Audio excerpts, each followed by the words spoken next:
லேசா லேசா இவ பார்வை லேசா லேசா. வணக்கம், நான் டைரக்டர் ஏ வெங்கடேஷ் பேசுகிறேன்.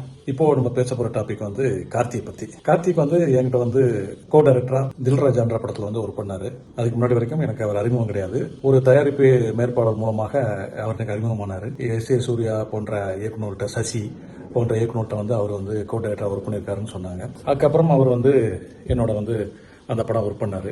அந்த படம் ஒர்க் பண்ணது ஃபுல்லாவே அவருடைய சின்சியாரிட்டி நான் பார்த்தேன். மிக அழகாக ஒரு கோ டைரக்டருக்கான பணியை சிறப்பாக செஞ்சாரு. அதையும் சின்சியரா செஞ்சாரு. அது மட்டும் இல்லாம அவருடைய பணிகளில் இருந்த அந்த ஒரு இன்வால்மெண்ட், அது ஒரு டெடிகேஷனோட பண்ணது, உதவியாளர்களை அரவணைச்சு சென்றது, தயாரிப்பாளர்களுடைய தேவையை அறிந்து அதை எனக்கு சரியா கம்யூனிகேட் பண்ணி ரொம்ப அழகா பண்ணி கொடுத்த விதத்தை பார்க்கும்போது இவர் விரைவில் இயக்குனர் ஆயிடுவாருன்னு நினைச்சேன். அதே மாதிரி இப்போ இயக்குனராகி அவருடைய திரைவி படம் ரிலீஸ் ஆகுது. அந்த படத்துல கூட அவருடைய பணி மிக சிறப்பாக இருக்கும்னு எனக்கு ஒரு நம்பிக்கை இருக்குது. ஏன்னா என்னுடன் பணியாற்றிய போது அவருடைய திறமையை நேரில் பார்த்திருக்க ஒரு காரணத்தை கொண்டு அவர் இந்த படம் மிக சிறப்பாக பண்ணியிருப்பாரு அப்படின்னு எனக்கு ஒரு மிகப்பெரிய ஒரு நம்பிக்கை இருக்கு.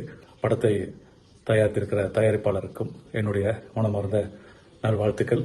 இந்த படம் வந்து அவருக்கு ஒரு மிகப்பெரிய வெற்றி படமாக வரும் அப்படின்னு எனக்கு ஒரு அசைக்க முடியாத நம்பிக்கை இருக்கு. அவருக்கும் படக்குழுவினர் அனைவருக்கும் என்னுடைய மனமார்ந்த நல்வாழ்த்துக்கள். படத்தினுடைய வெற்றி விழா மேடையில் மீண்டும் சந்திப்போம். All the best Karthi. Thank you.